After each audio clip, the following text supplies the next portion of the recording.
Hello बच्चों, मेरा नाम है शहजाद आरिफ। मैं आपको पढ़ा रहा हूँ 12th की फ़िज़िक्स, उसका चैप्टर नंबर 1 वैद्युत आवेश तथा क्षेत्र। ठीक है, आज हम इसके बारे में पढ़ेंगे, वैद्युत आवेश तथा क्षेत्र। ठीक है, हम इसके बारे में सब कुछ बताएंगे, इसके न्यूमेरिकल्स भी कराएंगे, एग्जाम्पल न्यूमेरिकल। ठीक है, सब हम आपको देंगे। उसके लिए आपको कहीं भी कोचिंग की कोई ज़रूरत नहीं है। ठीक है, सब कुछ हम यहाँ पे अवेलेबल कराएंगे। ठीक है, पहला चैप्टर है हमारा वैद्युत आवेश तथा क्षेत्र। ठीक है, इसका पहला पॉइंट आता है वैद्युत आवेश। वैद्युत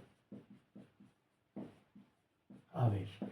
लेकिन ये बताने से पहले मैं आपको कुछ बता दूं, आवेश है क्या। फिर भी हमें इसके बारे में पता तो होना चाहिए कि आवेश है क्या।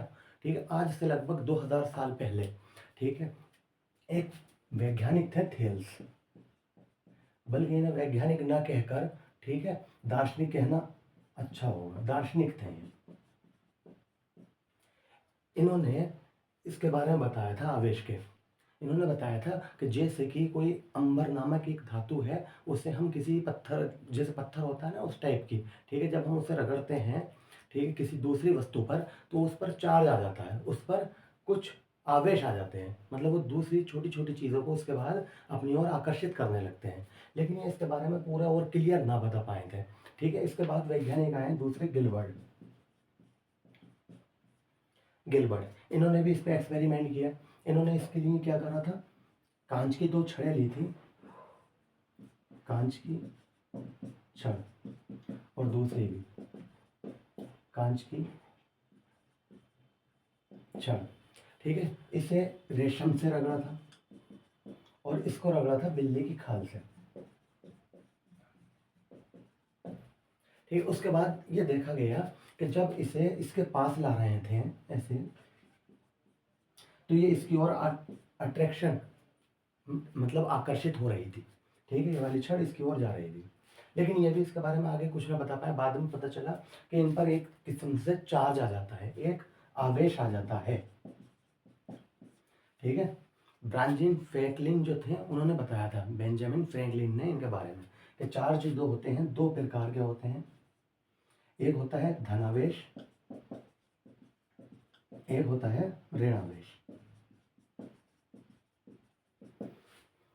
ठीक है, इन्होंने बताया था सबसे पहले, एक पॉजिटिव होता है और एक नेगेटिव होता है। ठीक है, मतलब जब हम किसी चीज़ को दूसरी वस्तु पर रगड़ते हैं तो उसमें से कुछ आवेश दूसरी वस्तु पर चला जाता है। ऐसे रगड़ने पर, जैसे मैं इस पर रगड़ता हूँ, ठीक है, तो इस पर से कुछ आवेश इसमें चला जाता है, जिसकी वजह से ये दूसरी छोटी छोटी चीज़ों को, जैसे तुमने देखा होगा हम कंघा करते हैं बालों में, सूखे बालों में, और उसके बाद छोटे छोटे कागज़ के टुकड़े कर लो और उसके समीप ऐसे करके लाओ ऐसे। ठीक है, तो वो क्या करने लगता है, अट्रैक्ट करने लगते हैं छोटे छोटे कागज़ों को कंघा। ठीक है, तो ये क्या हुआ, इसका मतलब कंघा को जब हमने बालों पे रगड़ा था तो कंघे पर क्या आ गया है, आवेश आ गया था। तो आवेश है क्या, तो वही हमारा पहला टॉपिक है, वैद्युत आवेश। ठीक है, इसके बारे में हम यहाँ लिख रहे हैं, तो तुम्हें नोट करता रहना है। ठीक है, पॉज करके, जैसे मैं यहाँ लिखूंगा, वैद्युत आवेश, वह कण जिसके ऊपर वैद्युत तथा चुंबक का गुण पाया जाता है, वैद्युत आवेश कहलाता है। ठीक है, वह कण जिस पर क्या पाया जाता है, वैद्युत का और चुंबक का गुण पाया जाता है। क्यों, क्योंकि ये देखा गया कि अट्रैक्शन करने की पावर कब है, कब आकर्षण होगा इनमें, जब एक प्लस होगा और एक माइनस। और प्रतिकर्षण कैसा होगा, जब दोनों के दोनों प्लस होंगे या दोनों के दोनों माइनस होंगे। तो इस पर क्या लग रहा होगा, प्रतिकर्षण बल, और इस पर क्या लग रहा होगा, आकर्षण बल। क्योंकि इनसे पहले जब ये आवेश के बारे में बात चल रही थी, इनसे कई सौ साल पहले चुंबक की खोज हो चुकी थी, और चुंबक में यह पाया गया था, चुंबक का काम होता है आकर्षण करना, आकर्षित करना और प्रतिकर्षित करना। तो उसी के ऊपर, इसके आधार पर यह बनाया गया था कि इनके बीच जो प्लस माइनस होंगे वो क्या होगा, आकर्षण बल लगेगा, और जो प्लस प्लस चार्ज होंगे या माइनस माइनस चार्ज होंगे तो कौन सा बल लगेगा, प्रतिकर्षण बल लगेगा। ठीक है, तो इसीलिए इसका फॉर्मूला, जो परिभाषा है इसकी, वो ये लिखी गई, वैद्युत आवेश, वह कण जिसके ऊपर वैद्युत तथा चुंबक का गुण पाया जाता है, वैद्युत आवेश कहलाता है। इसे हम क्यू से प्रदर्शित करते हैं। इसे Q से प्रदर्शित करते हैं। ठीक है, Q से प्रदर्शित करते हैं। ठीक है, पहला टॉपिक हमारा ये हो गया वैद्युत आवेश। उसके बाद आता है आवेश का क्वांटीकरण। ठीक है, नोट कर लो इसे।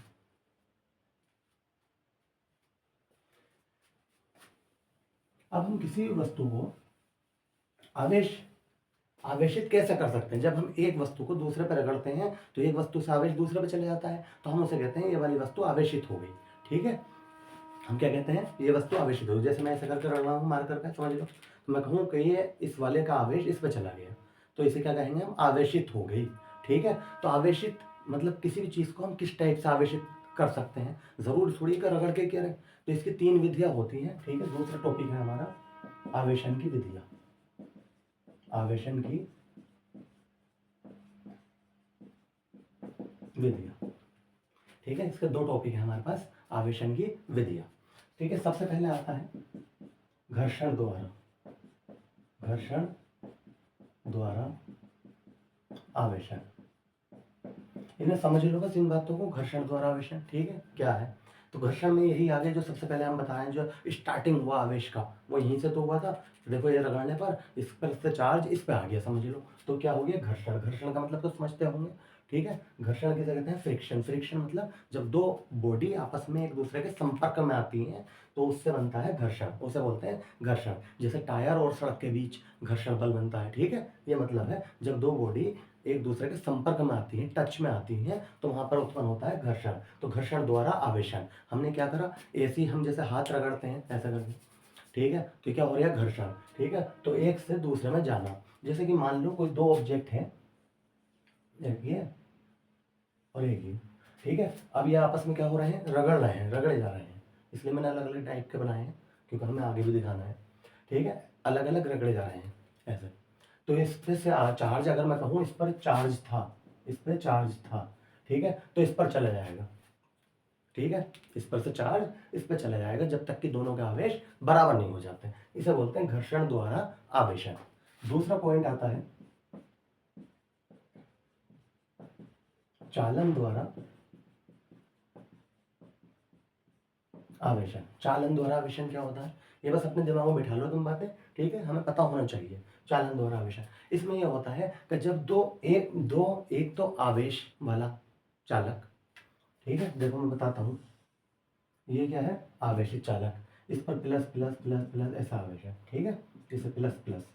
और दूसरा आवेश रहित चालक, जिस पर कोई आवेश ना हो, ठीक है, ये इसके संपर्क में रख दिया जाए तो इसमें से आवेश चलकर इसमें आ जाता है, इस पर से आवेश चलकर इसमें आ जाता है जब तक कि दोनों के आवेश बराबर ना हो जाए। मतलब कि देखो ऐसे समझो, अगर इस पर मान लो Q आवेश है, प्रारंभिक आवेश कितना है इस पर? Q। ये बॉडी A है और ये बॉडी B है। ठीक है, जब हमने इसके संपर्क में रख दिया तो इस पर आवेश इस पर जाने लगेगा। कब तक? जब तक कि दोनों का आवेश बराबर ना हो जाए। मतलब इस पर भी कुछ टाइम बाद Q/2 बचेगा और इस पर भी Q/2 बचेगा, तो दोनों का आवेश बराबर होगा। इसे कहते हैं चालन द्वारा आवेशन। इसे हम वैसे भी समझ सकते हैं, जैसे कि हम अपना मोबाइल चार्ज करते हैं तो हमारी बैटरी मोबाइल की क्या होती है? कुछ देर बाद फुल हो जाती है। तो कैसे चार्ज पहुंचा उसमें? आवेशन के द्वारा। जो हमने चार्जर लगाया था एडोप्टर, ठीक है, उससे चार्ज हमारी बैटरी में पहुंचा मोबाइल की, और मोबाइल की बैटरी क्या हो गई? चार्ज हो गई। तो उसे बोलते हैं चालन द्वारा आवेशन। तीसरा आता है प्रेरण द्वारा आवेशन। ये क्या होता है? प्रेरण द्वारा आवेशन, इसे बोलते हैं, ठीक है, इंडक्शन। मतलब प्रेरण का मतलब होता है इंडक्शन, मतलब किसी दूसरे के संगत में रहना। ठीक है, मान लो, देखो इसका भी एग्जाम्पल समझिए। जैसे मान लो हमने एक चालक लिया और इसे विद्युत रोधी स्टैंड पर रख दिया। किस पर रख दिया? विद्युत रोधी स्टैंड पर। और यह आवेश रहित है, इस पर कोई आवेश नहीं है। हम इसके समीप दूसरा कोई चालक लाएं जिस पर कैसा आवेश है? प्लस प्लस मान लो या माइनस माइनस। हमने प्लस मान लो। कोई तार दूसरा लाए हम जिसे हमने पॉजिटिव चार्ज दे रखा था, ठीक है, वो इसके पास लाए, इसे टच नहीं करना, बिना टच करे। तो हम देखेंगे इस पर सामने वाले पर कैसा आवेश आ जाता है? माइनस माइनस का ऑटोमेटिकली। ठीक है, तो इसे बोलते हैं प्रेरण द्वारा आवेशन। हमने क्या करा, प्रेरणा द्वारा बिना इसे छुए इसे क्या कर दिया, हमने आवेशित कर दिया। एनसीईआरटी में पहले ही एग्जाम्पल इसी के ऊपर दिया है भाई। ठीक है, जब मैं तुम्हें एग्जाम्पल कराऊंगा, न्यूमेरिकल्स कराऊंगा सारे, ठीक है, तो उसमें भी देखेंगे हम, उसे बोलेंगे प्रेरण द्वारा आवेशन। उसमें ऐसे कहा उन्होंने, ठीक है, कि कोई गोला है, बिना उसे छुए आपको उसे धन आवेशित या ऋण आवेशित करना है, ऋण आवेशित। तो क्या करोगे, तो तुम क्या लाओगे उसके पास, धन वाली छड़ ले आओ, कोई भी प्लस वाली पॉजिटिव तार लगाओ, पॉजिटिव तार उसके पास को ले आओ, बस टच मत करो। तो बिना छुए तुमने इसे क्या कर दिया, आवेशित कर दिया। इसी प्रकार अगर वो कहे धन आवेशित लानी है, तो कैसी कैसी वाली वो ले लो, कैसे छड़, ठीक है, देखो अब कैसे, कौन सी छड़ ले ली हमने अब कैसे, माइनस वाली, माइनस चार्ज वाली। तो इस पर कैसा चार्ज आ जाएगा, कैसा आवेश आ जाएगा इस पर, पॉजिटिव। ठीक है, इसे बोलते हैं प्रेरण द्वारा आवेशन। तो अब तक हमने क्या पढ़ लिया, पहला टॉपिक था हमारा वैद्युत आवेश। आवेश क्या है, ठीक है, तो आवेश क्या है, किसी वस्तु का वह गुण जिसका जो कि वैद्युत और चुंबक का गुण रखता है। जो कण अपने अंदर वैद्युत और चुंबक का गुण रखता है वही क्या कहलाता है, वैद्युत आवेश कहलाता है। दूसरा क्या है, आवेशन की विधियां। क्या आवेश हम दे कैसे सकते हैं, किसी भी वस्तु को आवेशित कैसे कर सकते हैं, तो हम इसे 3 टाइप से आवेशित कर सकते हैं, घर्षण द्वारा, चालन द्वारा और प्रेरण द्वारा। ठीक है, नेक्स्ट टॉपिक आता है हमारा आवेश का क्वांटीकरण।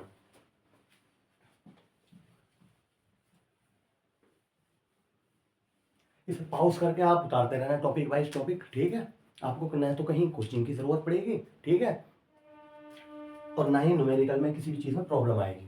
कोई भी परेशानी हो तो कमेंट में लिखो, ठीक है, मैं उसके आंसर दूंगा। तीसरा टॉपिक आता है हमारा आवेश का क्वांटीकरण। बहुत पूछा जाता है, ये इंपॉर्टेंट है। आवेश का क्वांटीकरण 2000 शायद 21 में भी पूछा गया था, ठीक है, 20 में, सॉरी 21 में तो पेपर ही नहीं होता लॉकडाउन की वजह से, ठीक है, उसमें पूछा गया था आवेश का क्वांटीकरण से क्या तात्पर्य है, ठीक है, यूपी बोर्ड में। क्या है आवेश का क्वांटीकरण, तो देखो एक बात बताओ, आवेश का क्वांटीकरण इंग्लिश में इसे कहते हैं क्वांटाइजेशन, ठीक है, क्वांटा। क्वांटा का मतलब क्या होता है, टुकड़े, छोटे छोटे। आवेश जो होता है एक टुकड़ों के रूप में होता है, जैसे एक टुकड़ा ये, एक टुकड़ा ये, एक टुकड़ा ये, ऐसा ऐसे ऐसे छोटे छोटे पैकेटों के रूप में होता है, ठीक है। ये कहने का मतलब, इसे बोलते हैं आवेश का क्वांटीकरण। आवेश जो होता है एक, मैं लिख रहा हूं यहाँ, ठीक है, इसकी परिभाषा ये उतार लेना, किसी भी वस्तु पर आवेश एक मूल रूप में होता है, जिसे आवेश का क्वांटीकरण कहते हैं। जैसे कि E, 2E, 3E, 4E and so, ठीक, इस टाइप से होता है आवेश। किसी भी वस्तु पर जो आवेश होता है वो एक मूल रूप में होता है, ठीक है, E, 2E, 3E, 4E मतलब एक पूर्ण गुणज के रूप में होता है। हम ऐसे नहीं कह सकते, अगर मैं कहूँ किसी वस्तु पर आवेश 1.5 इलेक्ट्रॉन है तो समझ लो मैं गलत बोल रहा हूँ। अगर मैं कहूँ किसी वस्तु पर आवेश 7/2 इलेक्ट्रॉन है तो समझ लो मैं क्या कह रहा हूँ, तो गलत बोल रहा हूँ। समझ में आ रही बात, ना तो पॉइंट में होगा ना रेशियो में होगा, ऐसे करके फैक्टर में, ठीक है, हमेशा कैसा होगा, पूर्ण संख्या के रूप में होगा, ठीक है, उसका मल्टीपल क्या हो गया होगा, पूर्ण संख्या, E, 2E, 3E, 4E। अगर मैं कहूँ किसी वस्तु पर 500 इलेक्ट्रॉन है तो बिल्कुल सही बात है। अब मैं कहूँ उस पर कुल आवेश बताऊँ, ठीक है, तो ये कहने का मतलब है, बात समझ में आई भी, आवेश का क्वांटीकरण क्या है, किसी वस्तु पर आवेश क्या है, एक मूल रूप में होता है। मतलब हम इसे आधा, पौन, एक तिहाई ऐसा नहीं कर सकते। जैसे मैं इसका एक एग्जाम्पल दूँ तुम्हें और उससे अच्छे से समझ में आएगा। मान लो तुम किसी दुकान पर गए, शॉप पर, और उससे बोले कि ये जो चिप्स का पैकेट है, चिप्स के पैकेट में से 5 रुपये वाला चिप्स का पैकेट मान लो, ठीक है, 5 रुपये वाला, तो उससे बोले 2 रुपये के इसमें से चिप्स के पैकेट में से मुझे चिप्स दे दो, तो दे देगा दुकानदार, भगा देगा तुम्हें, तुमसे कहेगा लेना तो पूरा पैकेट लो, या फिर क्या, या फिर कुछ नहीं मिलेगा, लेना है तो पूरा पैकेट लो, नहीं तो नहीं मिलेगा, 2 रुपये का, 3 रुपये का इस पैकेट में से, ठीक है। तो तुम क्या करोगे, पूरा का पूरा एक पैकेट लाओगे, क्या लाओगे, पैकेट। तो इसी टाइप से इलेक्ट्रॉन होते हैं। जैसे तुम दुकानदार पे जाओगे, उससे कहोगे ला 10 इलेक्ट्रॉन दे दे, 20 दे दे, तो वो दे देगा, ले भाई। वो कहोगे 50 इलेक्ट्रॉन दे देगा, ठीक है। लेकिन अगर तुम उससे कहोगे कि हमें भाई 7.5 इलेक्ट्रॉन चाहिए, तो भगा देगा वो कहेगा 7.5 इलेक्ट्रॉन नहीं मिलेगा, लोगे तो 7 लो या फिर 8 लो। बात तो समझ में आ रही है, एग्जाम्पल दे रहा हूँ मैं, कभी तुम रियल में उस पर पहुंच जाओ शॉप पर, नला भाई इलेक्ट्रॉन दे दे हमें, ठीक है। बात समझ में आ गई, क्लियर हो गई अब। तो ये मतलब था क्वांटीकरण का, उसे ही बोलते हैं हम आवेश का क्वांटीकरण। ठीक है। और इसका जो फॉर्मूला होता है ये याद रखो, बहुत इंपॉर्टेंट है। फॉर्मूला जो आता है इसका, इसे हम Q इजिकल टू, जैसे किसी वस्तु पर कुल आवेश कितना है उससे हम Q से लिखते हैं, Q इजिकल टू NE, ये होता है इसका फॉर्मूला। यहाँ पर हम प्लस माइनस भी बना देते हैं, ठीक है। प्लस का मतलब होता है पॉजिटिव और एन का मतलब, माइनस का मतलब क्या होता है, नेगेटिव, ठीक है। पॉजिटिव नेगेटिव, क्योंकि हमने अभी पढ़ा था कि आवेश दो प्रकार के होते हैं, पॉजिटिव और नेगेटिव, ठीक है, पॉजिटिव और नेगेटिव। जैसे इस पे एक एग्जांपल द्वारा समझाऊंगा तुम्हें। मैं कहूँ ये जो मेरे पास मार्कर है इसमें 500 इलेक्ट्रॉन है, इसमें 500 इलेक्ट्रॉन है। अब बताओ इस पर कुल आवेश कितना है, तो तुम पता क्या करोगे, यहाँ पर एन की वैल्यू क्या लगा दो 500, और ई की वैल्यू तुम्हें पता ही है 1.6 into 10 to the power minus 19। इसकी इससे आपस में मल्टीप्लाई कर देना, ठीक है। देखो पॉइंट से ये जीरो कट गया, जीरो, 16 पंजे 80 into 10 to the power minus 19। अगर देखो दो जीरो और भी कम करोगे तो 8 गुणा 10 की घात कितना आ जाएगी, देखो दो जीरो कम करें तो माइनस की 19 में से दो कम कर दो, माइनस की क्या बची 17, ठीक है। कूलाम, आवेश का मात्रक क्या होता है, कूलाम। आवेश का मात्रक क्या होता है, कूलाम। कुछ बातें तुम्हें याद भी रखनी पड़ेंगी, ठीक है, नोट कर लो भाई।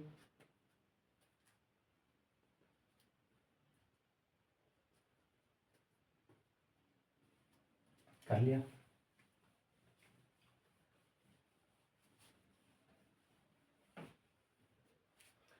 ठीक है। एक दो बातें कुछ अभी से दिमाग में डाल लो अपने, कि भाई एक इलेक्ट्रॉन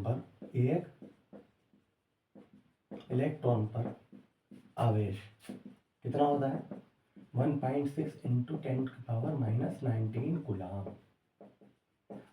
एक इलेक्ट्रॉन पर आवेश कितना होता है, इतना। और इसे, इसके आवेश को हम ई से ही लिख देते हैं, ठीक है। अभी जो मैंने लिखा था Q is equal to n e, e is equal to 1.6। जब इलेक्ट्रॉन की बात आती है तो चाहे यहाँ पर माइनस भी लगा देते हैं, ठीक है। एक प्रोटॉन पर आवेश, इसे भी हम इसे लिखते हैं क्योंकि ये भी सेम होता है, बस यहाँ पे छोटा सा p बना देते हैं, इससे बस पता चल जाएगा प्रोटॉन का आवेश की बात हो रही है।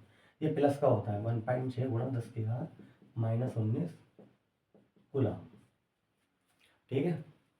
आवेश का मात्रक क्या है, कूलाम। एक इलेक्ट्रॉन पर कितना आवेश होता है, माइनस का 1.6 गुणा 10 की घात माइनस 19।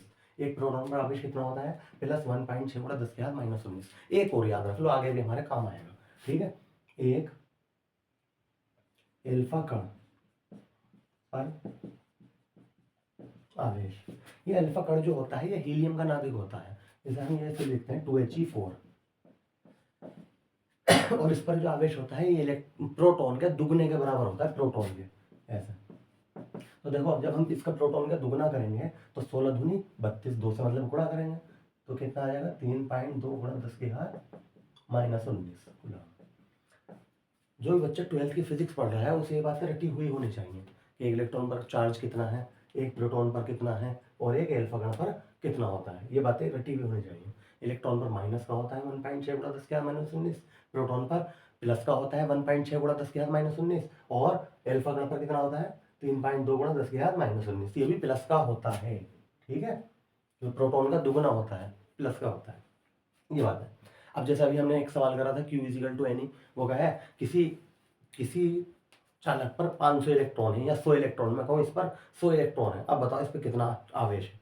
तो तुम क्या करोगे, तुम करोगे Q इजिकल टू एनी, तुम कहोगे 100 इलेक्ट्रॉन है सर, तो तुम n की वैल्यू क्या लगा दोगे 100, e की वैल्यू तुम जानते ही हो, ये रटी हुई है तुम। कभी कभी न्यूमेरिकल में देता नहीं है वैल्यू, तो तुम्हें याद होनी चाहिए इसलिए लगाना दी, देखो अब हमने। अब देखो 1.6 ऐसे लिख लो, इस दो जीरो की वजह से दो घाते क्या कर दो, कम कर दो, कितना आ गया। तो तुम कहोगे सर इस पर ना तुम्हारे मार्कर पे इतना आवेश है इस टाइम, 1.6 गुणा 10 की घात माइनस 17 कूलाम का आवेश है। क्लियर हो गई बात। अगर मैं पूछूं कैसा है, इसकी प्रकृति कैसी है, तो क्या बताओगे, तो इसकी प्रकृति बताओगे ऋणात्मक, क्योंकि मैंने क्या कहा था इस पे 100 इलेक्ट्रॉन हैं, तो इसकी प्रकृति कैसी होगी, ऋणात्मक। अगर मैं यही इसका उल्टा करके कहूँ, मैं कहूँ इसके ऊपर ना 100 प्रोटॉन है, अब बताओ कितना आवेश होगा, तब भी आंसर तो तुम्हारा ये आएगा। लेकिन अब मैं प्रकृति पूछूंगा तो क्या कर दोगे, बस तुम फिर प्लस कर दोगे, तुम कहोगे Q इजिकल टू प्लस 1.6 गुणा 10 की घात माइनस 17 कूलाम आवेश होगी, ठीक है, इस वस्तु में। क्लियर है, पाउस करके नोट कर लिया करना, ठीक है, बीच बीच में, और ऐसे ही बढ़ते चले आएंगे हम आगे, ठीक है। नेक्स्ट टॉपिक आता है हमारा कूलाम का नियम। अभी हमने क्या क्या चीजें पढ़नी है बता दो फिर एक बार, क्या क्या पढ़ लिया, वैद्युत आवेश, ठीक है, आवेशन की विधियाँ, आवेश का क्वांटीकरण, ठीक है, ये चीज़ें हम पढ़ चुके हैं। उसके बाद आता है कूलाम का नियम, चौथा पॉइंट है हमारा कूलाम का नियम।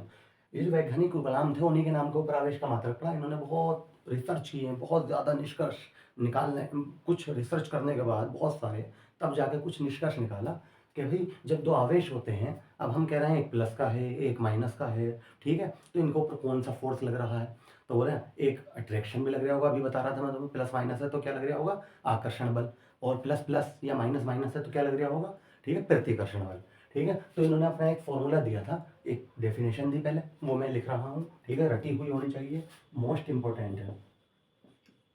जो टॉपिक ऐसे हुआ करेंगे ना मोस्ट इंपॉर्टेंट वो मैं पॉइंट पे लिख दिया करूँगा, ठीक है। तो इंपॉर्टेंट है, कूलाम का नियम क्या है, दो स्थिर बिंदु आवेशों के बीच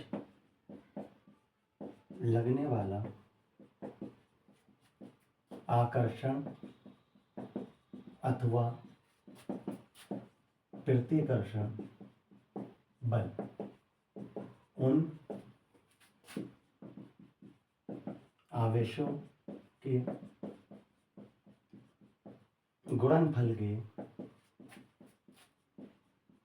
अनुक्रमानुपाती और उनके बीच की दूरी के वर्ग के व्युत्क्रमानुपाती होता है। अभी याद करा दूंगा मैं तुम्हें, अभी याद हो जाएगा, बेफिक्र रहना, ये मत सोचना कि यार इतना बड़ा याद करना है, अभी याद होगा। देखो कैसे, क्या बताया गुलाम ने, उन्होंने दो आवेश ले लिए, एक ये ले लिया और एक ये ले लिया, इसका नाम रख दिया Q1, इसका कह दिया Q2। अभी हमें ये नहीं मानना है कि ये प्लस प्लस है या माइनस माइनस। अगर तुम मुझसे पूछोगे सर ये दोनों प्लस है या दोनों माइनस है या एक प्लस एक माइनस है, मैं कहूँगा अभी कुछ भी मान लो। अगर तुम प्लस प्लस मानोगे तो तुम कौन सा बल बताओगे, इनके बीच कौन सा लगेगा, प्रतिकर्षण। अगर एक प्लस और एक माइनस मान लोगे तो कौन सा बताओगे, आकर्षण। तो उन्होंने इसीलिए दोनों का जिक्र करा है इसमें, ठीक है, अपने फॉर्मूले में, डेफिनेशन में, कूलाम में, ठीक है। तो तुम ये मत सोचो, अभी सिर्फ ये देखो दो आवेश रखे हैं, ठीक है, एक और इनके बीच की जो डिस्टेंस है वो कितनी है, आर है, आर डिस्टेंस, इनके बीच की दूरी जो है वो आर है, ठीक है।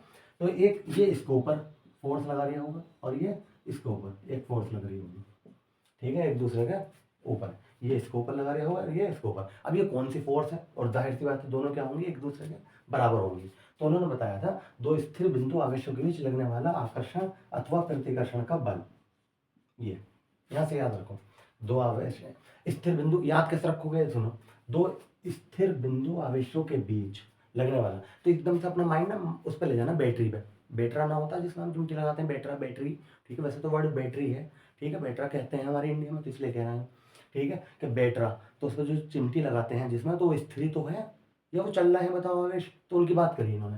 तो दो स्थिर बिंदु, क्लियर होगी बात, आवेशों के बीच लगने वाला आकर्षण अथवा प्रतिकर्षण। अगर तुम एक प्लस एक माइनस कह रहे हो, अगर बैटरी के ऊपर सोचोगे तो एक प्लस एक माइनस होता है, तो तुम कहोगे सर हर हाल में क्या होगा, आकर्षण होगा। अगर मैं कह रहा हूँ उन्होंने कहा था कि जरूर थोड़ी कि दोनों ही आकर्षण हो, वो तो मैं बैटरी के इससे लेके गया हूँ तुम्हें कि स्थिर, स्थिर बिंदु, ठीक है। तो दो स्थिर बिंदु आवेशों के बीच लगने वाला आकर्षण अथवा प्रतिकर्षण का बल उन आवेशों के गुणनफल के, इन दोनों आवेशों का क्या कर दो, गुणनफल कर दो, अनुक्रमानुपाती, ठीक है, और इनके बीच की दूरी के वर्ग के व्युत्क्रमानुपाती होता है, ठीक है, ये बताया था इन्होंने। याद हो गया, बताओ, याद करो फिर। दो स्थिर बिंदु आवेशों के बीच लगने वाला आकर्षण अथवा प्रतिकर्षण का बल उनके गुणनफल के अनुक्रमानुपाती और उनके बीच की दूरी के वर्ग के व्युत्क्रमानुपाती होता है। ये बात हम यहाँ भी लिख देते हैं, ठीक है, न्यू लाइन में, न्यू लाइन से लिखोगे, ये डेफिनेशन हो गई पूरी, ठीक है। ये लिखोगे यदि दो आवेश Q1 व Q2 एक दूसरे से r दूरी पर रखे हों तब उनके बीच वैद्युत बल।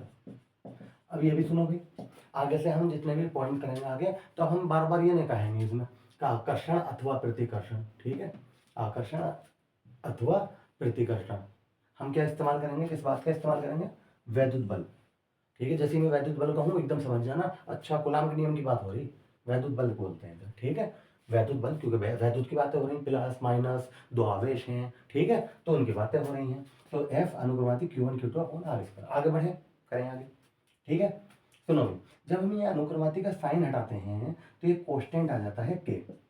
पता होगा तुम्हें पहले से, फिजिक्स हो या कोई सी भी सब्जेक्ट हो, जब भी हम अनुक्रमाती का इस वाले का समानुपाती का साइन हटाते हैं, चिन्ह हटाते हैं, तो ये कोष्टेंट आ जाता है के, Q1 Q2 upon are square. ठीक है, यहाँ तक बताइए। ठीक है, पॉज करके नोट कर लो। ठीक है, साफ कर दे।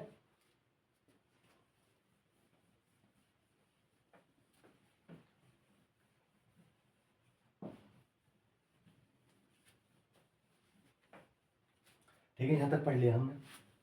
मैं ऊपर लिख देता हूँ, ठीक है, ऊपर लिख देता हूँ फिर क्यों आगे लेके चलेंगे। एफ इजिकल टू क्या है, के Q1 Q2 upon are square. ठीक है, यहाँ तक बताइए।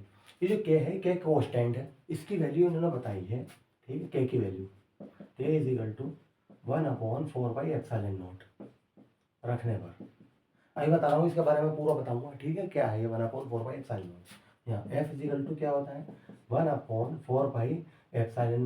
Q1 Q2 upon are square. यही कूलाम का नियम है। ठीक है, और जहां एप्सिलॉन नॉट देख रहा हूं तो इसे बोलते हैं एप्सिलॉन नॉट। ऐसे करके देखो, मैं यहाँ पे लिख रहा हूँ एप्सिलॉन नॉट। कि जो बच्चा इसे ऐसे करके लिखते हैं, ऐसे बनाते हैं और यहाँ जीरो बना देते हैं ई की तरह। ठीक है, क्योंकि जो बच्चा पहली बार पढ़ता है उसके नजरों में ऐसा आता है यार पता नहीं क्या है एप्सिलॉन नॉट। ठीक है, मैंने इसलिए लिख दिया एप्सिलॉन नॉट। कोई भी ऐसी टॉपिक आया करो, कोई ऐसा वर्ड, तो कॉपी के हेड पे भी लिख दिया करो, चाहे याद रखने के लिए। ठीक है, यही कूलाम का नियम है। और ये एप्सिलॉन नॉट जो है ये लिख रहा हूँ मैं, जहाँ एप्सिलॉन नॉट निर्वात की विद्युतशीलता है, जहाँ एप्सिलॉन नॉट निर्वात की विद्युतशीलता है। ठीक है, अब इसके बारे में बात करेंगे हम बहुत। ठीक है, इसकी वैल्यू क्या होती है, क्यों आई है। ठीक है, जब हम न्यूमेरिकल करेंगे इस पे तो हम इसकी के जगह पर, ठीक है, जब हम न्यूमेरिकल करेंगे Q1 Q2 और आर की वैल्यू देगा तो हम इसकी जगह पर 1/4 कह दो या के कह दो, के की जगह तो आया है, हम 9 गुणा 10 के यहाँ 9 भी रख लेते हैं।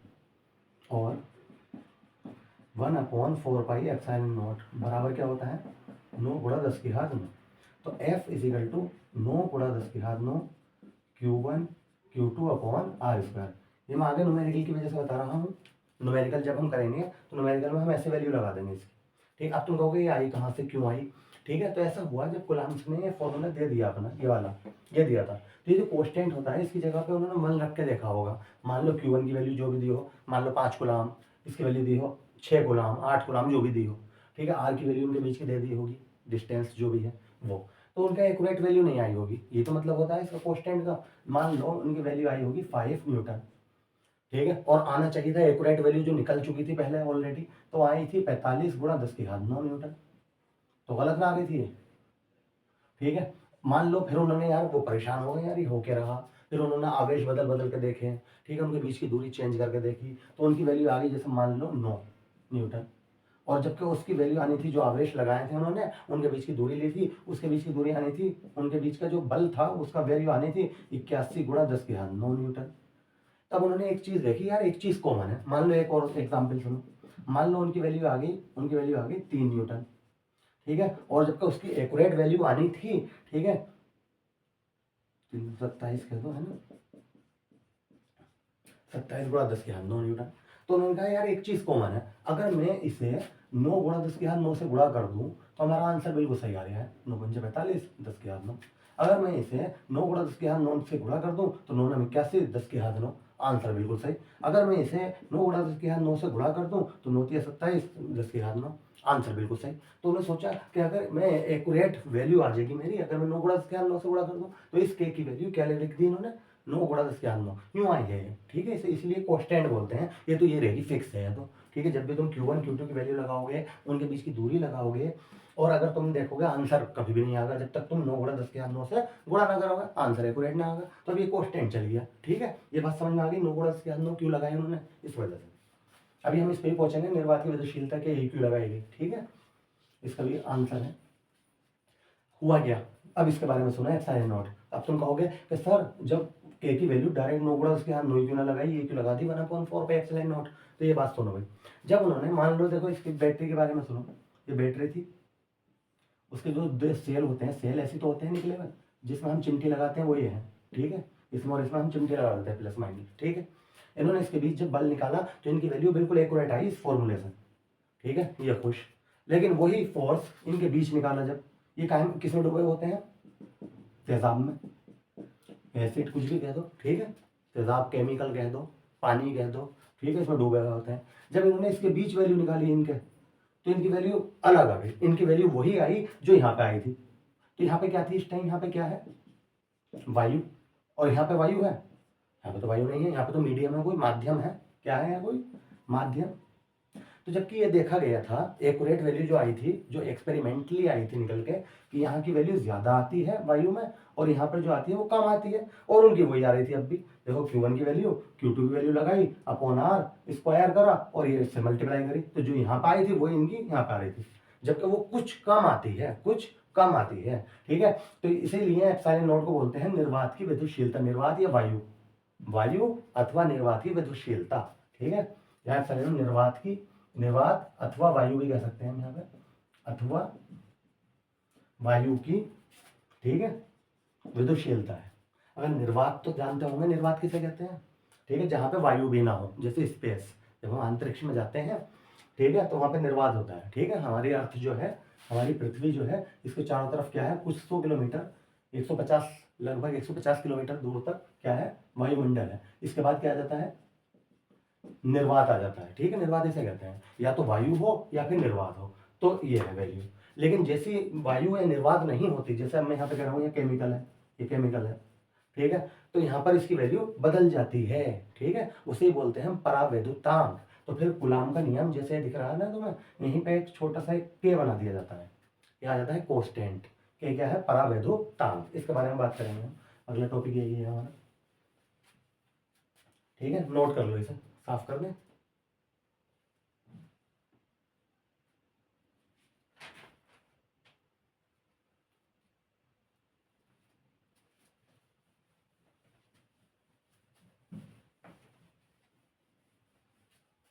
अगला टॉपिक क्या है हमारा, फिफ्थ,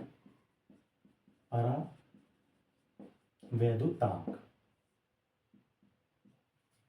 क्या है परावैद्युतांक, सुनो, इसे हम कैसे लिखते हैं, अभी लिखा था हमने, ये भी लिखवा दूंगा, है डेफिनेशन, पहले ये समझ लो, अपना आप ही लिख लोगे बल्कि तो, ठीक है। के इज इक्वल टू होता है एप्सिलॉन अपॉन एप्सिलॉन नॉट। ये जो एप्सिलॉन है इसे बोलते हैं हम किसी माध्यम के, जैसा अभी मैंने तुम्हें बताया था तेजाब है, बैटरी के अंदर क्या भरा हुआ है, तेजाब, केमिकल, पानी, तो उसकी विद्युतशीलता। एप्सिलॉन नॉट क्या है, निर्वात की विद्युतशीलता। इन दोनों का अनुपात को ही क्या कहते हैं, हम परावैद्युतांक कहते हैं। तो इसी की परिभाषा देखो, अब यहाँ लिख दोगे, क्या हुआ एक दूसरे का अनुपात, अनुपात तो बोलते ही ना, ठीक है। तो ये बात यहाँ लिख देंगे, ठीक है। किसी माध्यम की विद्युतशीलता एप्सिलॉन तथा निर्वात की विद्युतशीलता एप्सिलॉन नॉट के अनुपात को परावैद्युतांक कहते हैं। इसे के या एप्सिलॉन आर से प्रदर्शित करते हैं। इसे कैसे भी लिखते हैं और इसे एप्सिलॉन आर से भी लिखते हैं, मतलब या epsilon r is equal to epsilon upon epsilon naught, ऐसे याद रख लो, ठीक है। ये निरपेक्ष की विद्युतशीलता बोलते हैं इसे, एप्सिलॉन आर को, जैसे लिखा ना हमने परावैद्युतांक अथवा निरपेक्ष की विद्युतशीलता, ठीक है। K is equal to epsilon upon epsilon naught. इसकी कोई विमा नहीं होती है, क्या है ये, विमाहीन। क्यों नहीं होती विमा, क्यों, देखो ऊपर भी एप्सिलॉन और नीचे भी एप्सिलॉन, ठीक है, एप्सिलॉन एप्सिलॉन नॉट है ना, दोनों बातें आ रही हैं। तो जो इसकी विमा वो इसकी विमा, विमा से विमाएं कट जाएंगी, मतलब मात्रक से मात्रक कट जाएंगे, तो ना इसकी कोई मात्रक होता है ना ही इसकी कोई विमा होती है, विमाहीन।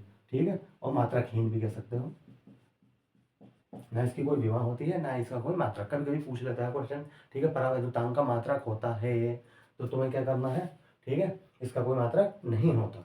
के इक्वल टू क्या होता है, एप्सिलॉन अपॉन एप्सिलॉन नॉट। ठीक है, इसका होता है अभी एप्सिलॉन नॉट का मैं अभी बता रहा हूँ। ठीक है, एप्सिलॉन नॉट नोट कर लीजिए।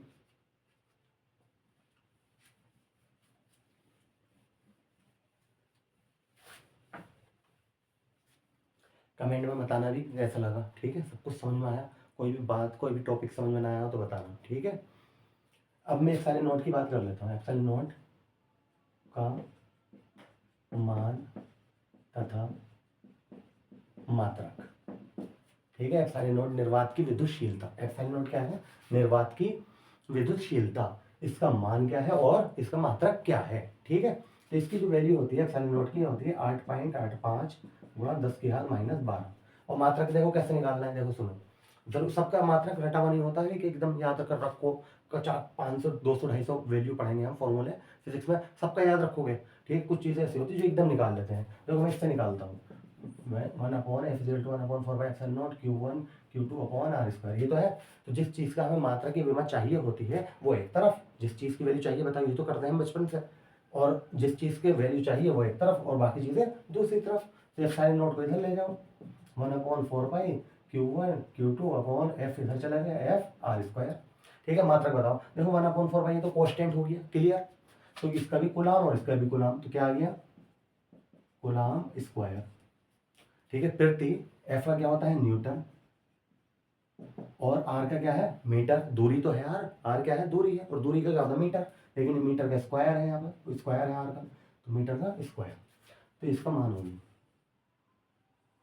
ये तुम्हें रटा हुआ होना चाहिए, याद होना चाहिए। ठीक है, आ चुका है इसमें 2020 में। तो इसका मात्रक, शायद मात्रक पूछा था। ठीक है, एप्सिलॉन नॉट का ये मान, एप्सिलॉन नॉट इसका मान क्या होता है, 8.85 गुणा 10⁻12 गुलाम प्रति न्यूटन मीटर स्क्वायर। क्लियर है, ये याद होना चाहिए। ठीक है, नोट कर लीजिए।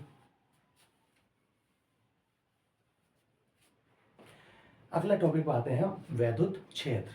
क्या पढ़ेंगे अब हम, 5वां पॉइंट हो, छठा होगा शायद, वैद्युत क्षेत्र। वो देख लेना कौन सा टॉपिक पॉइंट है। ठीक है, मैं तो कराया जा रहा हूँ तुम्हें लगातार। वैद्युत क्षेत्र, इलेक्ट्रिक फील्ड बोलते हैं, इलेक्ट्रिक फील्ड। देखो चैप्टर का नाम ही है था वैद्युत आवेश, तो हमने इसके बारे में पढ़ लिया बहुत विस्तार से। वैद्युत आवेश क्या है, क्यू से लिखते हैं, क्यू इक्वल टू एन होता है, जिसे हम आवेश का क्वांटीकरण कहते हैं। ठीक है, अब आ जाओ क्षेत्र पर, वैद्युत क्षेत्र क्या है भाई। वैसे तो नॉर्मली हम किसी को बताएं वैद्युत क्षेत्र क्या है, ये बता दो, लाइट का जैसे बोर्ड नहीं होता घरों में लगा हुआ, ठीक है, हमारे यहाँ लगा है बोर्ड, ये लाइट का बोर्ड है, ऐसे करके इसमें 3 पिन भी होते हैं ना, ऐसे करके 2 पिन भी होते हैं, स्विच भी होते हैं। ठीक है, तो इतना एरिया क्या है ये वैद्युत क्षेत्र, ये बता दो। लेकिन ये वहाँ थोड़ी ना लिखी जाएगी, फिजिक्स में परिभाषा नहीं लगाओगे कि हमारे घर में जो लाइट का बोर्ड है वो वैद्युत क्षेत्र है, समझ रहे हो।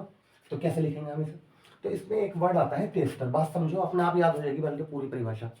ठीक है, टेस्टर का नाम सुना होगा तुमने, टेस्टर जो लाइट वालों के पास भी होता है, घरों में भी होता है, इस टाइप से होता है ना।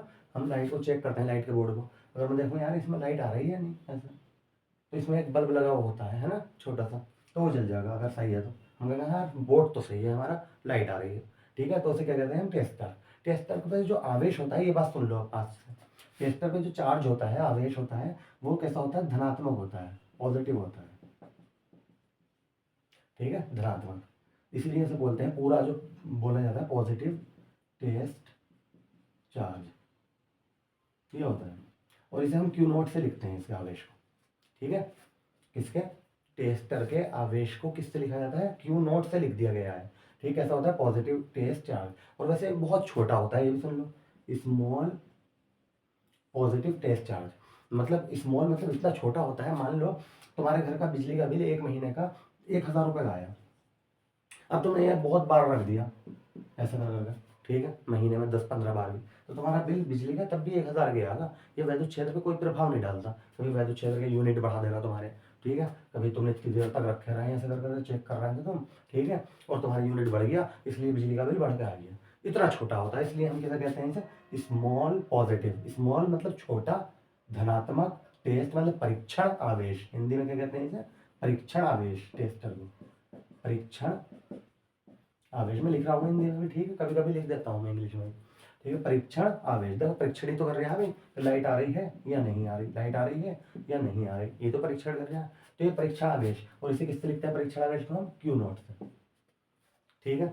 अब एक बात बताओ मुझे, देखो मान लो इस पर ये प्लस का है, ये माइनस का है, ये प्लस का है, ये माइनस का है, ठीक है। आवेश अभी हम पढ़ा था, कभी हमने पढ़ा था कि एक प्लस होता है एक माइनस, ठीक है।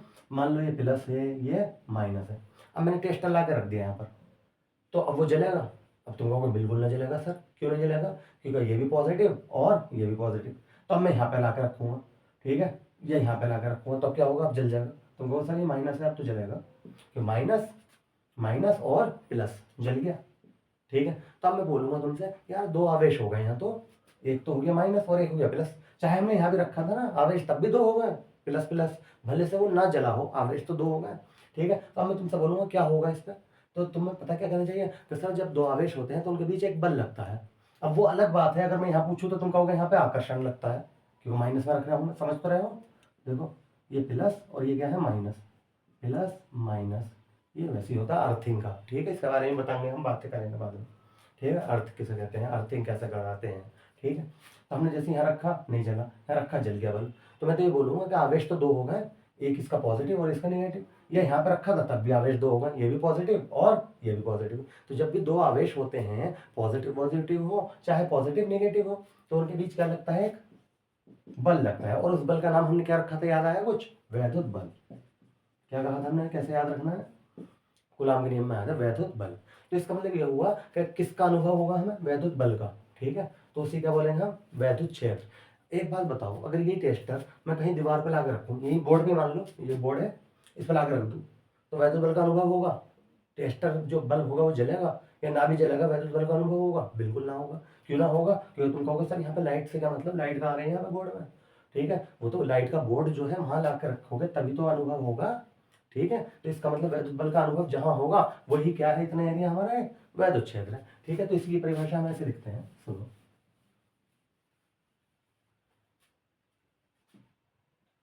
किसी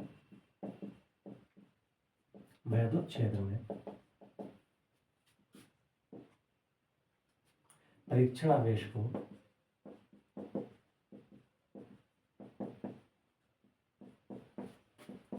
रखने पर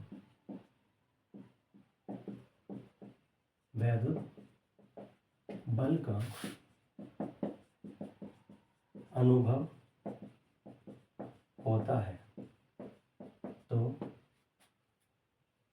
बल्कि ऐसे मत कहो इसे, ठीक है। इसकी परिभाषा ऐसे लिखो, किसी आवेश के चारों ओर का वे क्षेत्र। क्योंकि देखो एक बात सुनो, अभी जो मैं कह रहा था ना, प्लस मिला के रखा हमने या माइनस में ला के रखा, ठीक है, यहाँ ला के रखा परीक्षण आवेश का, यहाँ ला के रखा, तो किसका अनुभव हुआ हमें, बल का, ठीक है। तो किसी आवेश के चारों ओर का वे क्षेत्र, किसी आवेश के चारों ओर का वे क्षेत्र जिस पर कोई परीक्षण आवेश रखने पर हमें क्या होता है, वैद्युत बल का अनुभव होता है, क्या कहलाता है, वैद्युत क्षेत्र कहलाता है। ऐसे लिखो, ठीक है, किसी आवेश के चारों ओर का वे क्षेत्र जिसमें परीक्षण आवेश Q नॉट को रखने पर वैद्युत बल का अनुभव होता है, क्या कहलाता है, वैद्युत क्षेत्र कहलाता है, वैद्युत क्षेत्र कहलाता है, ठीक है। ऐसे लिखो, बताओ बात समझ में आ गई, क्या कहा हमने, किसी आवेश के चारों ओर का वह क्षेत्र, सोचो याद हो जाएगा, यहीं पर याद हो जाएगा, वैद्युत क्षेत्र। वैद्युत क्षेत्र क्या है, तो एकदम सोचो टेस्टर, क्या हमारे घर में टेस्टर था, हमने लाइट के बोर्ड में लगा रखा, तो वो क्या था पहले से आवेश, आवेश में हमने दूसरा आवेश ला के रख दिया, तो किसका अनुभव होगा, वैद्युत बल का। एकदम कूलाम के नियम पर पहुंच जाओ, क्या यार कूलाम के नियम ने तो ये बताया था, कूलाम में क्या बताया था, कूलाम ने कि जब दो आवेश होंगे तो उनके बीच क्या लगेगा, वैद्युत बल लगेगा। ठीक है, तो जैसे हमने ला के रखा, प्लस के बीच ला के रखा चाहे या माइनस के बीच ला के रखा, टेस्टर मेरे हाथ में है ऐसे, तो किसका अनुभव हुआ, वैद्युत बल का। जब वैद्युत बल का अनुभव हुआ तो वही क्या कहलाएगा हमारा, वैद्युत क्षेत्र। ना होगा तो हम कह देंगे यहाँ भी ठीक है बोर्ड खराब है, इसके अंदर वैद्युत बल का अनुभव नहीं हो रहा, लाइट नहीं आ रही इसमें। ठीक है, तो वैद्युत क्षेत्र कहलाएगा। क्लियर, नोट कर लो। अगला टॉपिक आता है हमारा वैद्युत बल रेखाएं।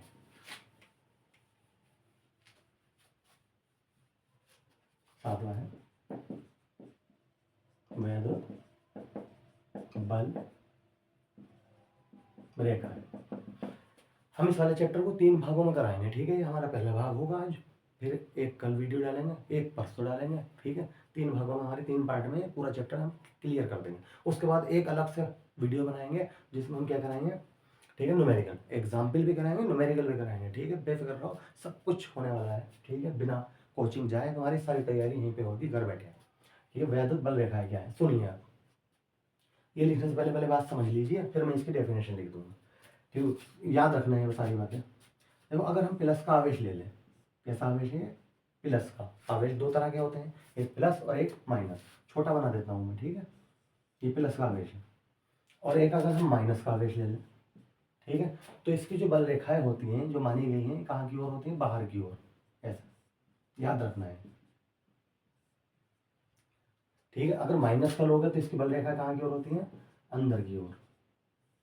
कहीं भी खींच लेना, कितनी भी इनफाइनिटी, ठीक है, इनफाइनाइट होती है बल रेखा है, सही है। कभी तुम सोचो मैंने अभी इतनी बनाई है, 3 और 3 6, 2 4 5 या 5 ही बना दी, जितने तुम्हारा दिल करे, इनफाइनाइट होती है। ठीक है, अगर तुम कहो मैं तो और खींचूंगा सर, और खींचूंगा, सही है।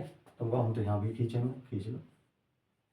बस ये याद रख लो, प्लस की बल रेखाएं कहाँ की ओर होती हैं, बाहर की ओर, और माइनस की अंदर की ओर, बस इतना याद रख लो। ठीक है, और अगर हम प्लस माइनस बराबर बराबर में रख दे तो, प्लस माइनस बराबर बराबर में पास पास रख दें, जैसे मैग्नेट ना होती है चुंबक।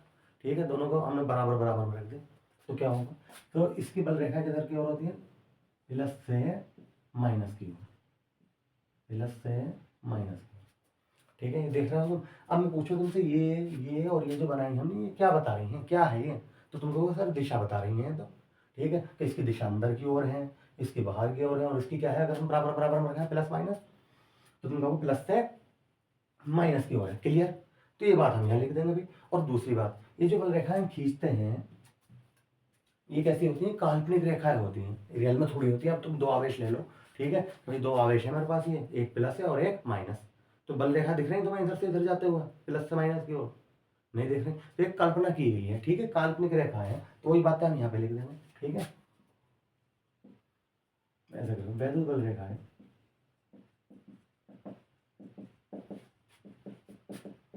वे काल्पनिक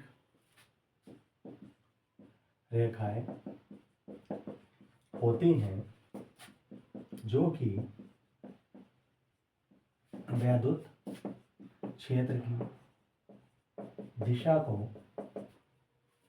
क्या करती हैं, प्रदर्शित करती हैं। ठीक है, बताओ याद हो गई है ना, यहीं पे याद हो जानी चाहिए भाई।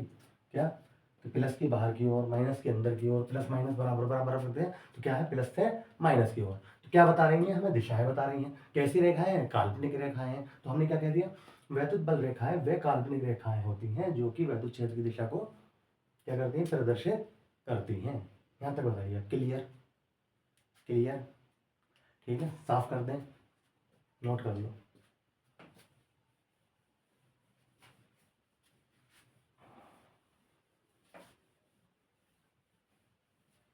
ठीक है, अगला टॉपिक आता है हमारा वैद्युत क्षेत्र की तीव्रता।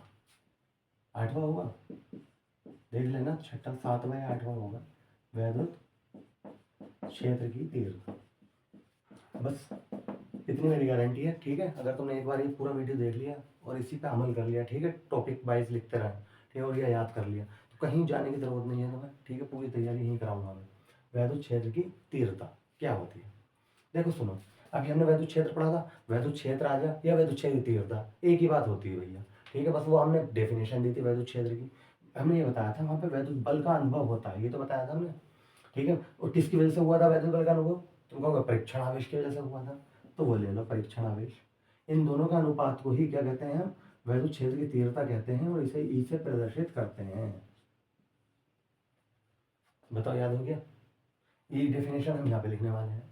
ठीक है, ये बताओ कब हुआ था वैद्युत बल का अनुभव? जब हमने वैद्युत क्षेत्र में टेस्टर को लाके रखा था। टेस्टर क्या था? परीक्षण आवेश क्यू नॉट। तो उस पर क्या किस चीज का अनुभव हुआ था हमें? वैद्युत बल का। तो वैद्युत बल और परीक्षण आवेश के अनुपात को ही क्या कहते हैं? वैद्युत क्षेत्र की तीव्रता कहते हैं। क्लियर? लिख दें, ये बात ध्यान रखें। जब किसी परीक्षण आवेश को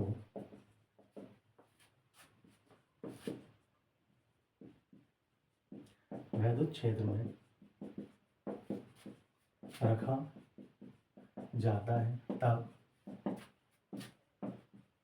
वैद्युत बल F तथा परीक्षण आवेश Q नॉट के अनुपात को वैद्युत क्षेत्र की तीव्रता कहते हैं। इसे ई से प्रदर्शित करते हैं। बताइए भाई, ठीक है? किससे लिखते हैं वैद्युत क्षेत्र की तीव्रता को? ई से। जब हमने परीक्षण आवेश वैद्युत क्षेत्र में लाकर रख दिया तो वैद्युत बल और परीक्षण आवेश के अनुपात को वैद्युत क्षेत्र की तीव्रता कहते हैं। इसे ई से प्रदर्शित करते हैं। अगर मैं इसका मात्रक पूछूं तो तुमको इसका मात्रक सर न्यूटन होता है और आवेश का मात्रक अभी बताया था कूलाम होता है। तो इसका मात्रक क्या हो गया? न्यूटन प्रति कूलाम। क्लियर? न्यूटन प्रति कूलाम कैसी राशि है, इस पर भी ध्यान देना भाई। ठीक है, इसी पर कहानी चलेगी आगे हमारी। वैद्युत क्षेत्र की तीव्रता कैसी राशि है? सदिश राशि है। इसका भी मैं तुम्हें एक फॉर्मूला बता दूंगा किसी अलग वीडियो में। ठीक है, अगर तुम कमेंट करोगे। ठीक है, क्या भाई हम सदिश और अदिश राशियों को कैसे पहचानते हैं? ठीक है, वैसे तुम्हें तीसरे जब चैप्टर चलेगा ना हमारा तीसरा चैप्टर, ठीक है, वैद्युत आवेश, वो वैद्युत विभव वाला, स्थिर वैद्युत विभव तथा धारिता। ठीक है, नेक्स्ट चैप्टर इससे अगला, उसमें मैं तुम्हें बता दूंगा एक ट्रिक। ठीक है, कोई सा भी फॉर्मूला देखकर तुम ये बता दोगे कि ये अदिश राशि है या सदिश। ठीक है, उस फॉर्मूले को देखकर, जैसे अब मैं कह रहा हूँ ये कैसी राशि है? सदिश। तो मुझे कैसे पता चला? तो वो हम, इसकी भी एक ट्रिक है, वो सिखाऊंगे हम तुम्हें, लेकिन नेक्स्ट चैप्टर में। क्योंकि जब हम वहाँ पे वैद्युत विभव पढ़ेंगे तो वैद्युत विभव तो वहाँ हम कहेंगे अदिश राशि है, तब तुम कहोगे सर अभी तीव्रता क्या कहता है? सदिश है, विभव आया तो अदिश, ऐसा क्यों? तब मैं तुम्हें उसका फॉर्मूला सिखा दूंगा। ठीक है, कैसे पहचान होती है, हमें कैसा पता चल जाता है फॉर्मूला देखकर ही कि ये सदिश है या अदिश। तो ये बाहर आना, तो हम इस पर लिख रहे हैं ये कैसी राशि है? ये एक सदिश राशि। कभी कभी इसकी विमा भी पूछ लेता है। ठीक है, तो इसकी विमा भी आनी चाहिए तुमसे लिखनी। ठीक है, इसकी विमा जो होती है, क्या होती है इसकी विमा? ई की विमा। तो देखो एफ की विमा लिख दो ML_T-2 और इसकी लिख दो क्यू की AT। ठीक है, विमाएं अपॉन में नहीं लिखी जाती है ना, ये तो पता होगा, 11वीं के चैप्टर है यार। अब कभी तुम्हें लग रहा हो यार विमा कहाँ से आ गई, अगर तुमने 11वीं की फिजिक्स नहीं पढ़ी है तो तुम्हारे लिए नई बात आ जाएगी कि ई की विमा। ठीक है, तो अगर तुम कहोगे कमेंट में बार बार, ठीक है, लिखोगे कि सर हमें विमा समझा दीजिए, तो मैं अलग से एक वीडियो उसकी बना दूंगा विमाओं की। ठीक है, डायमेंशन की। तो 12 अभी तो इतना ही समझो, AT को मैं ऊपर ले जाऊंगा तो ML_T जब ऊपर जाएगा तो माइनस का 1 हो जाएगा, और माइनस का 2 ऑलरेडी है, तो माइनस का कितना हो गया? 3, और ए ऊपर जाएगा तो क्या होगा? A-1। ये होती है इसकी विमा। हाँ भी बताइए, वैद्युत क्षेत्र की तीव्रता समझ में आ गई? वैद्युत क्षेत्र की तीव्रता क्या है? जब किसी परीक्षण आवेश को वैद्युत क्षेत्र में रखा जाता है तब वैद्युत बल F तथा परीक्षण आवेश Q नॉट के अनुपात को वैद्युत क्षेत्र की तीव्रता कहते हैं। इसे ई से प्रदर्शित करते हैं। E equal to F/Q naught. इसका मात्रक क्या हो गया? न्यूटन प्रति कूलम। कैसी राशि है ये? एक सदिश राशि है। ठीक है, ए की विमा क्या होगी? ये है। नेक्स्ट टॉपिक आता है हमारा वैद्युत क्षेत्र की तीव्रता के ऊपर ही है, किसी बिंदु आवेश के कारण वैद्युत क्षेत्र की तीव्रता। ठीक है, नेक्स्ट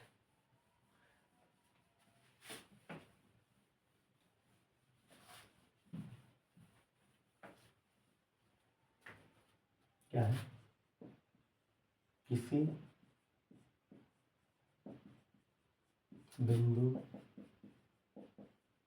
आवेश के कारण वैद्युत क्षेत्र की तीव्रता। इम्पोर्टेंट है भाई, इम्पोर्टेंट, मोस्ट इम्पोर्टेंट, ये मैं लिख दिया करूँगा, ठीक है। जितने भी टॉपिक होंगे उन पे ज़्यादा ध्यान दिया करो। वैसे तो सभी पढ़ना भैया फिजिक्स, जब तुम्हें अच्छे नंबर लाने हैं अगर, ठीक है, 90+ तो पूरी फिजिक्स पढ़नी पड़ेगी बेहतरीन कर। किसी बिंदु आवेश के कारण वैद्युत क्षेत्र की तीव्रता। मान लो, देखो इसे पहले समझो, मैं लिखवाऊंगा सब कुछ लिखूंगा, पहले समझो। मान लो कोई बिंदु आवेश ये है प्लस क्यू, ये मान लो, ठीक है। जहाँ तक हम जो अपनी तरफ से मानते हैं ना, क्यू प्लस का मान लेते हैं, ठीक है। नहीं तो फॉर्मूले में माइनस आ जाता है, ये रीजन होता है। अभी तुम कहो कि सर यहाँ माइनस नहीं मान सकते, हाँ भी क्यों नहीं मान सकता, मान लो, ठीक है। लेकिन प्लस मान लिया था, प्लस में क्यों क्या होता है, लगाओ या मत लगाओ फिर फॉर्मूले में प्लस। लेकिन अगर माइनस आता है तो फिर लगाना पड़ेगा, तो फॉर्मूला अच्छा है लगता है माइनस में आया हुआ, ठीक है। इस वजह से प्लस मान लेते हैं। क्लियर। मान लिया कि हमने प्लस क्यू आवेश है, प्लस क्यू बिंदु ओ पर रखा है। क्लियर। बिंदु ओ से कोई आर डिस्टेंस पर, आर दूरी पर कोई बिंदु क्या है, पी है। इस पर हमें वैद्युत क्षेत्र की तीव्रता ज्ञात करनी है। क्लियर है बात। ये मतलब था इसका, किसी बिंदु आवेश के कारण वैद्युत क्षेत्र की तीव्रता। हमने तुम्हें एक बिंदु आवेश दे दिया क्यू, हम तुमसे बोले कि इसके कारण मुझे तीव्रता बताओ, इसकी वजह से, ठीक है। तो तुम बोले इसके कारण तीव्रता सर अभी निकालना है, तो ये बात पहले यहाँ पे लिख दिया। फिजिक्स में ये बहुत अच्छी बात है, फिजिक्स में, ठीक है, जो टॉपिक देता है ना, जैसे दिया है तो उसी ऊपर अपने पास से थोड़ी सी परिभाषा बना दो। देखो मैं ये लिख रहा हूँ, माना कि एक बिंदु आवेश प्लस क्यू किसी बिंदु ओ पर रखा है, ठीक है। इससे आर दूरी पर कोई बिंदु पी है, जिस पर हमें वैद्युत क्षेत्र की तीव्रता ज्ञात करनी है। बताओ बात समझ में आ गई? बताओ, लिख दो अभी डेफिनेशन। क्या करा हमने, माने कोई बिंदु आवेश प्लस क्यू किसी बिंदु ओ पर रखा है, इससे आर दूरी पर कोई बिंदु पी है, जिस पर हमें वैद्युत क्षेत्र की तीव्रता ज्ञात करनी है। बताओ क्लियर है। अब तुम कहोगे सर तीव्रता निकालनी है, अभी तक तो हमने तीव्रता के बारे में, ये बताओ क्या जानते हो तुम तीव्रता के बारे में। तो तुम कहोगे सर हम तो तीव्रता के बारे में ये जानते हैं बस, तीव्रता जो है वो तो एफ पर डिपेंड करती है, ये जानते हैं हम तो, ठीक है। अब तुम कहोगे सर एफ कहाँ से लाऊं, कहाँ से लाएं, तो मैं तुमसे कहूंगा एफ, ये बताओ एफ किस चीज पे डिपेंड करता है। तो तुम कहोगे एफ दो आवेशों पर डिपेंड करता है। अभी कूलम का नियम याद आ गया होगा एकदम, F is equal to 1/4 pi epsilon naught Q1 Q2 upon are square. तुम कहोगे बल जो है वो किस पर डिपेंड कर रहा है, बल जो है किस पर डिपेंड कर रहा है, दो आवेशों पर। तो तुम कहोगे सर यहाँ पे देखिए आवेश है, अब क्या करें। तो पता तुम्हारे दिमाग में एकदम कहाँ जाना चाहिए, टेस्टर पे। टेस्टर मतलब परीक्षण आवेश, परीक्षण आवेश पर। वो इतना छोटा होता है, हम कहीं भी रख दें तो कोई फर्क नहीं पड़ता। याद है ये वाली बात अभी कही थी मैंने, ठीक है। इतना छोटा होता है, जब हमारा दिल करता है हम कहीं भी टच करा देते हैं वैद्युत क्षेत्र में, और उससे वैद्युत क्षेत्र में कोई प्रभाव में नहीं पड़ता। क्लियर है। तो तुम कहोगे सर ऐसा काम करो तो परीक्षण आवेश लाओ टेस्टर और यहाँ ला कर रख दो। जैसे तुम यहाँ ला कर रखोगे तो परीक्षण आवेश जैसे यहाँ ला कर रखा तो क्या हो गया इसका मान, वैल्यू यहाँ पे बिंदु पी पर Q0। तो जैसे ही तुमने यहाँ ला कर रखा तो तुम्हें दो आवेश दिखने लगे, उनके बीच की दूरी दिखाई देने लगी, तो तुम कहोगे सर वैद्युत बल निकाल लो। और जब वैद्युत बल निकल जाएगा तो हम कहाँ रख देंगे, यहाँ पर। लो आ गया ये आंसर। क्लियर। शुरू करें, देखते हैं। तो अब ये बात जो हमने यहाँ पे तुम्हें समझाई है ना, Q0 यहाँ रख दिया, वो बात यहाँ थ्योरी में भी मेंशन कर दो, ठीक है। क्या लिख दो, यदि परीक्षण आवेश Q0 को बिंदु P पर रख दिया जाता है तब वैद्युत बल। क्लियर। जैसे हमने यहाँ परीक्षण आवेश रखा तो इनके बीच क्या बना, वैद्युत बल, ठीक है। कूलम का नियम याद आ गया, तो यह बाद में करेंगे है ना, देखो ठीक है। तो तुम कहोगे सर वैद्युत बल तो ये होगा 1/4 pi epsilon naught Q1 Q2 upon are square. तो मैं तुमसे कहूंगा Q1 की जगह पर Q है, Q2 की जगह पर Q0 है, अपॉन में आर की जगह पर आ रही है। ये बताइए बात समझ में आ गई है नहीं, वैद्युत बल, ठीक है। F is equal to 1/4 pi epsilon naught Q0 upon are square. हमें निकालना क्या है फिर ये बताओ। तुम कहोगे हमें तो वैद्युत क्षेत्र की तीव्रता निकालनी है, तो हम फिर ये लिखेंगे, यदि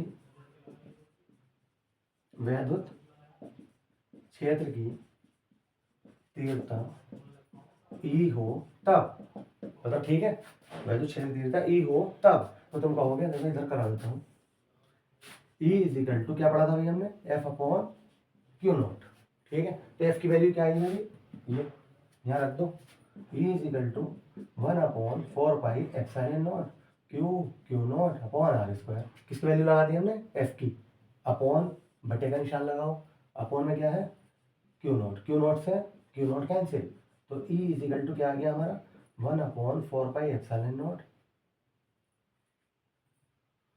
क्यू अपॉन आर स्क्वायर। ठीक है, समझ रहा है, ठीक है, क्लियर।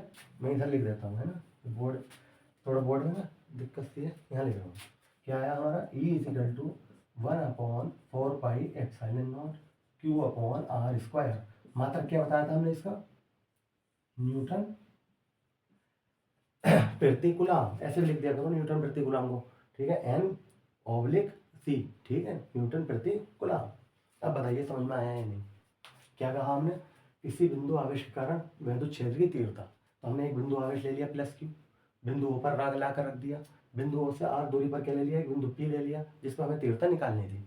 लेकिन हमारे पास, हमें तीव्रता निकालने के लिए हमें सिर्फ यही फॉर्मूला पता था कि E बराबर एफ अपॉन क्यू नॉट, हमें एफ पता नहीं, क्योंकि एफ किस पे डिपेंड करता है, दो आवेशों पे, तो हमें एक ही आवेश दिया था, लिखा हुआ ना किसी, कभी कभी ये पेपर में एक आ जाता है, यहाँ पे एक बिंदु आवेश के कारण, एक कल आ जाता है, एक कल बिंदु आवेश के कारण, एक ही बात है, ठीक है, एक। तो अब हमने उसके लिए क्या करा, हम एकदम टेस्टर पर ध्यान गया कि यार टेस्टर ला के रख दो, वो छोटा सा होता है, उस पर कोई प्रभाव भी नहीं पड़ता। जैसे टेस्टर ला के रखा तो हमें कितना आवेश दिखाई देने लगे, दो। जैसे दो आवेश दिखाई देने लगे तो हमने इनके बीच क्या निकाल लिया, वैद्युत बल। जब वैद्युत बल निकाल लिया तो तीव्रता का हमें फॉर्मूला पता ही था, E equal to F upon q not. तो ई बराबर एफ की वैल्यू लगाई, क्यू नॉट से क्यू नॉट कैंसिल, तो ई बराबर क्या आ गया, 1/4 pi q upon are square. Important है भैया फॉर्मूला, ठीक है, याद रखना, न्यूमेरिकल भी आएंगे इसमें, ठीक है, और यह खुद भी आ सकता है, इंपॉर्टेंट है, ठीक है। वैद्युत क्षेत्र, किसी वैद्युत क्षेत्र की तीव्रता किसी बिंदु आवेश के कारण। आज का सेशन हम यहीं पे अपना समाप्त करते हैं, ठीक है। कल दूसरा भाग में हम इसका आगे के टॉपिक पढ़ेंगे, और फिर तीसरे भाग में हम इसे कंप्लीट कर देंगे। Okay, thank you.